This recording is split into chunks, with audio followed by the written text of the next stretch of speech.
বাংলার ভাগ্যাকাশে আজ দুর্যোগের ঘন ঘটা, তার শ্যামল প্রান্তরে আজ রক্তের আলপনা, জাতির সৌভাগ্য সূর্য আজ অস্তাচলগামী। গত রাতে রাত 10:45 বা 10:30টার সময় চলে গেলেন প্রবীর মিত্র, আরেক কিংবদন্তি। প্রবীর মিত্রকে চেনেন না বাংলাদেশের সিনেমা হিস্ট্রিতে এমন কোনো মানুষ নেই। প্রবীর মিত্র নাকি 400টি সিনেমা করেছেন, এ ধরনের সংবাদ প্রচারিত হচ্ছে। তবে আমার হিসাবে প্রবীর মিত্র 500-600 কম সিনেমা করেনি। তার কারণ হলো বন্ধুরা, অঞ্জনা ম্যাডাম যদি 300 সিনেমা করে থাকেন, যেটা বিভিন্ন নিউজ মাধ্যমে চলে এসছে, তাহলে প্রবীর মিত্র 600 সিনেমা করেছেন। প্রবীর মিত্র একটা সময় ছিল দিনে 6 পার্টির কাজ করত। 6 পার্টির, সকাল থেকে রাত 12টা 1টা 2টা পর্যন্ত 6টা সিনেমার শুটিং করত। এত ব্যস্ত ছিলেন। মানে প্রবীর মিত্রর ব্যস্ততা তৎকালীন সময়ে চলচ্চিত্রের কোনো শিল্পীর ছিল না। নায়ক নায়িকাদের তো প্রশ্নই ওঠে না, কারণ প্রবীরদা এমন একজন শিল্পী ছিলেন, আপনি বাড়ির সে বিশ্বস্ত কাজের লোক, মানে হোম কেয়ার যারা করেন, চাকর, প্রবীর মিত্র। অসহায় পঙ্গু মামা, প্রবীর মিত্র। অসহায় পঙ্গু বাবা, প্রবীর মিত্র। চাকরি নেই, খেতে পারেনি, সংসার চালাতে পারেনি, অভাবী মানুষ, প্রবীর মিত্র। বিশ্বাসী মানুষ, প্রবীর মিত্র। এ ধরনের চরিত্র হলেই যে কোনো পরিচালক প্রবীর মিত্র চিন্তা করত। আমি নিজে তার সাথে 4টা সিনেমা করেছি, সবগুলোতে এই ধরনেরই ক্যারেক্টার। ইনকালাবে উনি ছিল কবিতার মামা। কবিতার মামা হিসেবে বাড়িতে থাকতো, তার বোন রিনা খান তার উপর অত্যাচার করতো, কিন্তু প্রবীরদা ছিল সবসময় নায়িকার পক্ষে। মানে প্রবীরদার ক্যারেক্টার সবসময় পজিটিভ ছিল, এবং তার জায়গা আর কোনো শিল্পী নেই বাংলাদেশে প্রবীরদার জায়গাটা নিতে পেরেছে। একসময় আনোয়ার ভাই করেছিলেন, আনোয়ার হোসেন সাহেব, কিন্তু উনি তো এত সিনেমা করতে পারেননি যতগুলো প্রবীর মিত্র করেছে। এমন কোনো সিনেমা নেই, এমন কোনো ক্যারেক্টার নেই, এমন কোনো চরিত্র নেই যেটা প্রবীর মিত্র করেনি। সেই নবাব সিরাজদৌল্লা থেকে শুরু করে গ্রামের অসহায় মানুষটি পর্যন্ত। মাঝে মধ্যে বড় লোকের অভিনয় করতেন উনি, অনেক সুটেড মুটেড ছিলেন, কিন্তু পাবলিক খুব একটা তাকে সেভাবে গ্রহণ করে না। যেটা স্যুট পরে মুস্তফা সাহেব করলে যেটা ভাল লাগতো, বা স্যুট করে আহমদ শরীফ করলে যেটা ভাল লাগতো, প্রবীরদা পড়লেই কেমন যেন একটু অভাবে মনে হতো। তাকে সেই সমস্ত স্যুট পরার ক্যারেক্টারে নেওয়া হতো সিম্প্যাথি নেওয়ার জন্য। সেই বড়লোক মানুষটাকে কেউ কোনো অত্যাচার করবেন, তার বিনিময়ে ছবির গল্প শুরু হবে। এই ধরনের ক্যারেক্টার করতে করতে প্রবীরদা মনে হয় 500, 600, 700 সিনেমা করে ফেলেছে আমার হিসাবে। এর কোনো পরিসংখ্যান এক্স্যাক্টলি কেউই দিতে পারবে না। কেউ বলছে 400, কেউ বলছে 500। অনেক সিনেমা করেছেন। আমি প্রবীরদাকে চিনতাম সেই তার প্রথম থেকে। উনি ছবিতে প্রথম এসেছিলেন, যেটা 69 স্টার্ট হয়েছিল এবং 71 পর রিলিজ হয়েছিল। উনি তীর ভাঙা ঢেউ নামে একটি সিনেমা করেছিলেন। সেই সিনেমার নায়িকা ছিল অলিভিয়া। আমি যেহেতু অলিভিয়ার স্বামী এস এম সুমির সাথে কাজ করতাম এবং এস এম সুমির বাড়িতেই থাকতাম, সেই সুবাদে আমি অলিভিয়ার সাথে বিভিন্ন শুটিংয়ে গেছি। সেখানে আমার সাথে প্রথম এই প্রবীরদার সাথে পরিচয় হয়। সে হলো হিরো, আমি হলো অ্যাসিস্ট্যান্ট ডিরেক্টর। সখ্যতাটা তখন থেকেই, বহু বছর ছিল সখ্যতা।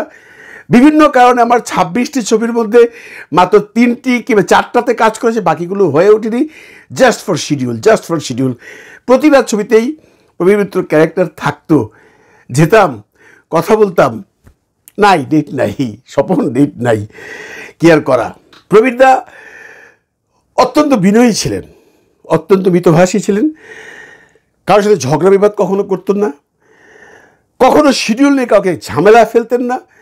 দিন নেই রাত নেই পরিশ্রম করে পরিচালককে সবসময় খুশি রাখতেন।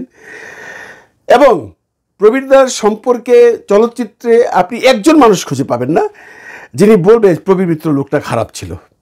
উনি বড় ভালো লোক ছিলেন, এবং উনি এই বোধহয় বড় ভালো লোক ছিলেন সিনেমাটা করেই বোধহয় চলচ্চিত্রের সহ অভিনেতা হিসেবে জাতীয় পুরস্কার পেয়েছিলেন। আমার যতদূর মনে হয়, ভুল হলে আমাকে একটু জানাবেন। কিন্তু মেইন ক্যারেক্টার মানে শ্রেষ্ঠ অভিনেতা হিসাবে উনি কোনো পুরস্কার পাননি। তবে উনি একটি পুরস্কার পেয়েছেন, আজীবন সম্মাননা, জাতীয় চলচ্চিত্র পুরস্কার। এত সিনেমা করেছেন, কোনো সিনেমাতে তাকে শ্রেষ্ঠ অভিনেতা হিসেবে পুরস্কৃত করা হয়নি। এর মূল কারণ হতে পারে যে প্রবীরদা কিন্তু প্রথম জীবনে হিরো হয়ে আসলেও কয়েকটি সিনেমাতেই উনি মাত্র হিরোর কাজ করেছিলেন, মানে সেন্ট্রাল ক্যারেক্টার করেছিলেন। এর পরবর্তীতে উনি ক্যারেক্টার আর্টিস্ট হয়ে গেছেন। এর জন্যই হয়তোবা ওনার ভাগ্যে শ্রেষ্ঠ অভিনেতা হিসাবে কোনো পুরস্কার হয়নি। যাক, এটা কোনো বড় ব্যাপার না। যে সম্মান নিয়ে উনি চলে গেছেন, সেই সম্মানটা অনেক শিল্পীর কপালে আসে না। কারণ আমি একদম আপনাকে গ্যারান্টি দিয়ে বলতে পারি, চলচ্চিত্রের এমন একজন মানুষ নেই যিনি প্রবীর মিত্রের মৃত্যুর সংবাদ শুনে ব্যথিত হবেন না। প্রবীরদার শেষ জীবনটা একটু ছিল অন্যরকম। তখন শরীরটাও খারাপ হয়ে গেছে। কাকরাইলে ওই দুদকের অফিসের অপোজিটে বড় বিল্ডিংগুলোতে ভাড়া থাকতেন তার ছেলের সাথে। আর আমাদের অফিসটা কাছেই ছিল কাকরাইলে। তো ওনার তখন শুটিং হয় সারাদিন, হয়তো এক শিফট কোনো দিন নাই।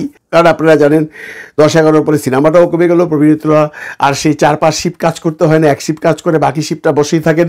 বিকেলে উনি চলে আসতেন। এই কাকরাইলের সিনেমা পাড়ায় বিভিন্ন অফিসে বসে আড্ডা দিতেন।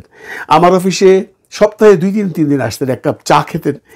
এসেই বলতেন, স্বপন চা খাওয়ান। এই ডায়লগটা আমার কানে এখনও ভাসে বন্ধুরা, স্বপন চা খাওয়ান, সিগারেট দেন।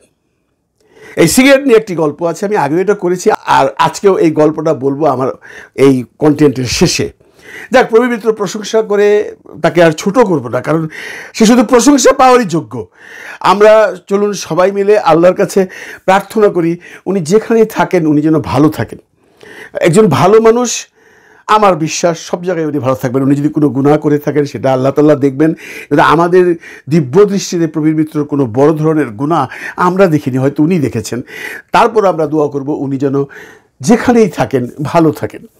প্রবীর মিত্রের একটা ছোট্ট গল্প বলে আমি শেষ করছি। প্রবীরদা যখন 5 শিফট 6 শিফট কাজ করত, তখন কিন্তু এই শিফটের মধ্যে হয়তো 2 ঘন্টা কাজ করেছে, বা একটি শট দিয়েছে, বা একটা পাসিং শট দিয়েছে না, ওটাকে আমরা একটা শিফট বলি। মানে প্রবীরদাকে আনা হয়েছে একটা পাসিং শট দেওয়ার জন্য। একটি পাসিং শট দেওয়ার জন্য প্রবীরদা আসার সাথে সাথেই কিন্তু প্রবীরদাকে বা যে কোনো শিল্পীকে কনভেন্স দিতে হয়, মানে যাতায়াত ভাড়া। যদিও উনি এফডিসিতেই ছিলেন, কিন্তু এক ফ্লোর থেকে আরেক ফ্লোরে গেছে, তবু তাকে কনভেন্স দিতে হবে। এটা শুধু প্রবীরদার ব্যাপারে প্রযোজ্য নহে, সবার ব্যাপারেই। শট দিলেই কনভেন্স দিতে হবে, সিগারেট দিতে হবে। প্রবীরদাকে কনভেন্স দেওয়া হতো। তখন প্রবীরদার কনভেন্স ছিল 200 টাকা। আমি তখনকার কথা বলছি, আজ থেকে আরও 15-20 বছর আগের কথা, বেশি হবে। আর 1 প্যাকেট সিগারেট দিত। তো 6 শিফট কাজ করেছে সে, মানে 6টা পার্টির কাজ করেছে। সকালে এসছে, এক পার্টির করেছে 4 ঘন্টা, পরে করেছে এক পার্টির 2 ঘন্টা, পরে করেছে আরেক পার্টির 2 ঘন্টা, আরেক পার্টির একটা পাসিং শট, আরেক পার্টির একটা সিকোয়েন্স। 6 পার্টির কাজ করেছে। এরকম বহুদিন গেছে প্রবীরদার। তো 6 পার্টি থেকে সে 1200 টাকা কনভেন্স পেয়েছে। তার বাড়ি থেকে আসতে যেতে তখন হয়তো হায়েস্ট 50-60 টাকা লাগতো ভাড়া। এটা তার নিজস্ব আয়।